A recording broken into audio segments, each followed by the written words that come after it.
I was offered 500,000 US dollars, $500,000 cash, not the 200,000 that you have been hearing in the streets of social media. 500,000 cash. And the question you probably have now is, what was the money for? Before I tell you, this is the video of the money that I was supposed to collect. Hey, Mr. Pull the Trigger, I just pulled it. That's 150K. Hey. I'm calling the shot right now. I just pulled it. 150 cash. So, what do you call me? I'm the baddest. Mama Chichi. Love you. Love you crazy. So the lady you hear speaking over this video is Doris Ogala, Chris Oyakhilom's side piece, side dish. You know, she was at the center of this scheme to unalive me. I was very close to losing my life, and they had attempted all that they could to silence me. They had gotten me kidnapped more than 4 times, gotten me illegally arrested more than 6 times. They would try to set me up, you know, orchestrate people in the street who just come and start harassing me from nowhere. I've had my house broken into about 6 times and losing my electronic devices, you know, doing all that they could to suppress me. And in this case, Doris was at the center of it. This very lady who's crying today that Chris wants to marry another woman. And the main reason why she's crying, the way that she's crying, is because of the things that Chris Oyakhilome, forgive me, I'm referring to Chris Okafor. So at any point I use Oyakhilome in this video, just know it's Okafor. Okafor had used this Doris to do so many atrocious things, to plan so many atrocious things against me. And one of them was to lure me, to seduce me, so that I go to Nigeria, because the ultimate plan was to kill me. That was the ultimate plan. That is what had been planned. They wanted to poison me. And they thought I would fall for Doris Ogala. They thought I would actually go to Nigeria and have their mission accomplished. The whole thing was all set up. And she even, you know, sent me money to book flights, 3,000 US dollars. And she went extra mile to try to get me to Nigeria. And it got to a point when they got me arrested for the last time. And let me show you this video quickly so that you can have context. Yo, thank God, the biggest liar, the biggest blackmailer in the city of South Africa, the biggest drug addict, a gay with a bad influence to the youth of South Africa, my boss, Prof Ex, has been arrested. I've been working with him for a long time, and thank God before now I've been winding out. And thank God today this has happened.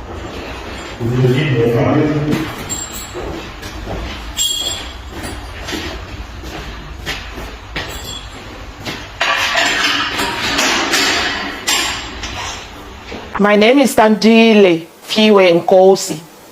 Yo, I was with my boss at the club yesterday before the arrest. You know, he has been threatening me because I want out.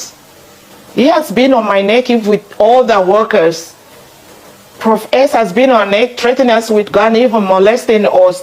So after yesterday at the club, there is assignment we want to write down and blackmail a man of God from Ghana, starting the name with DNW. But I've been wanting out. Like, I don't want to do this. You know, but he's been on our neck with threats and guns and all that. And thank God today he's been arrested. Prof Ex is a very wicked man, a very, very heartless man. Yo, I don't even know how to start. This man, thank God I've been wanting out before today. He's a hard drug dealer. Prof Ex is a serial blackmailer. Prof Ex is a very serious bad influence in the youth of South Africa. Prof Ex deals on hard drugs. Okay, just pause a bit. The lady that you see here giving a testimony, she is supposed to be someone who worked with me. And I don't know why she's not showing her face. And she's giving a testimony that she was doing all these sort of things for me. And this lady was hired by Doris Ogala and Chris Okafor.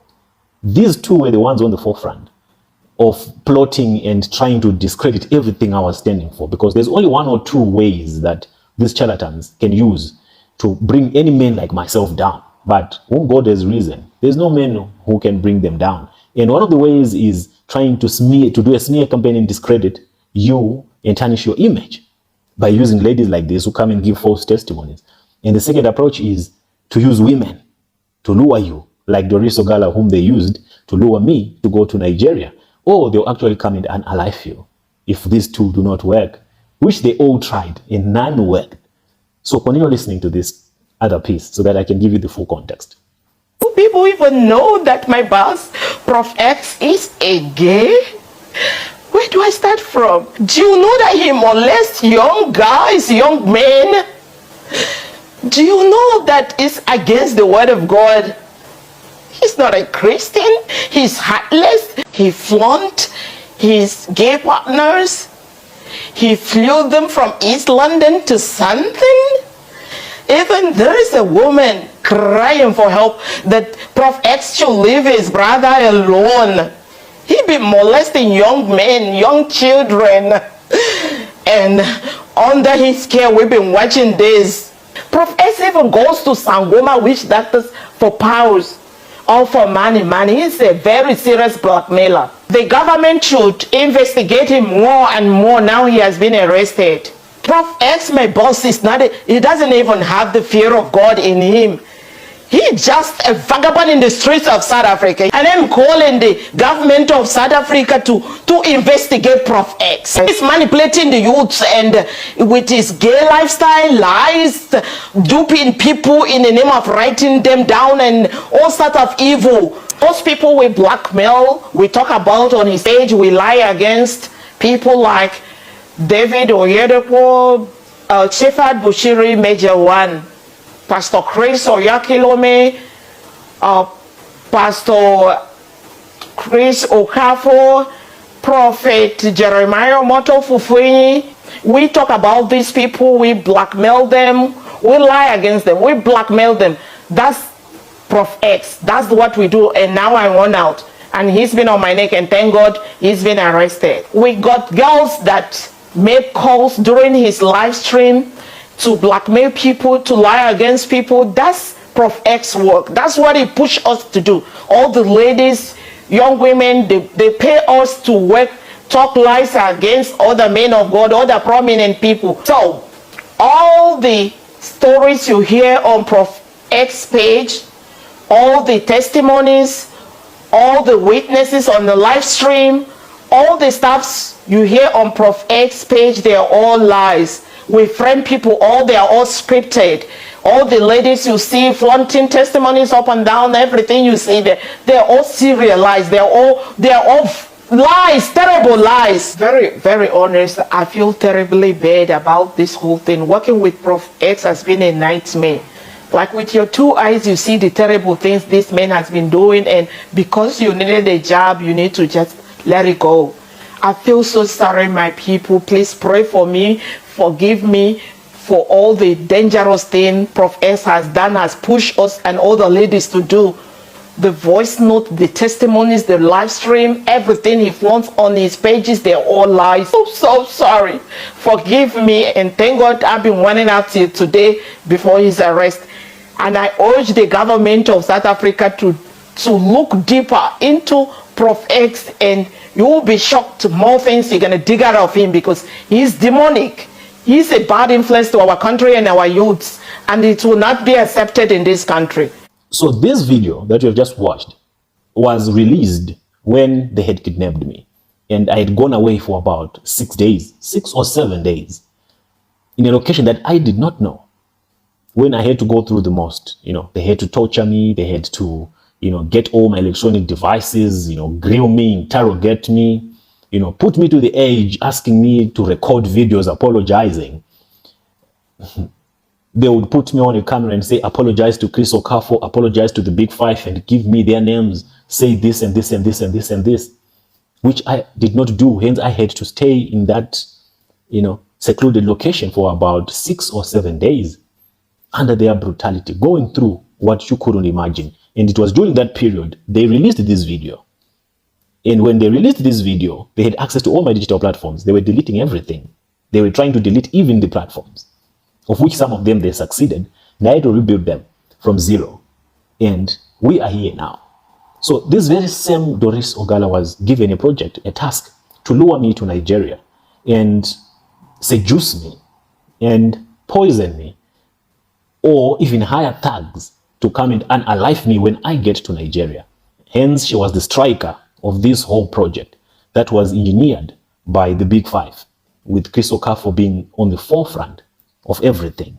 So that's basically the context of the money that they wanted to give me. It was to try to compensate me for all this type of arrests that I had gone through. This is the money that they offered to compensate me. It's not me who went to them and said, listen, if you want me to stop exposing you, give me money. I don't roll like that. If you have a clear conscience like myself and so much integrity like myself, you don't stoop that low. The reason why Doris is coming and is talking, and has been talking for years, to say she was in a relationship with Prof, she was working with Prof, they were extorting money with Prof from people, all that is made up. The reason why I played along with Doris was simply because I wanted to establish the entire connection that was behind her. Because I knew one thing for a fact, that Doris Ogala was just a pawn in a chess game. She was just a pawn, and I was playing chess. I wanted to know who is funding this lady. And she was not the only one. With 3 other women that she was working with, were all funded by the same cartel. The moment I realized who was behind Doris and who was funding Doris, that's when I made this whole plan of theirs collapse. That's when I did not even commit to go and collect this 200,000 that they wanted to give me. And I say 200,000 because Okafor and Ogala, they charged the cartel, the Big Five, $500,000. They charged them $500,000, and they said the Prof will compensate you with 200,000. The other 300,000 is for administration. So the key players to this whole thing was Chris Okafor and Doris Ogala.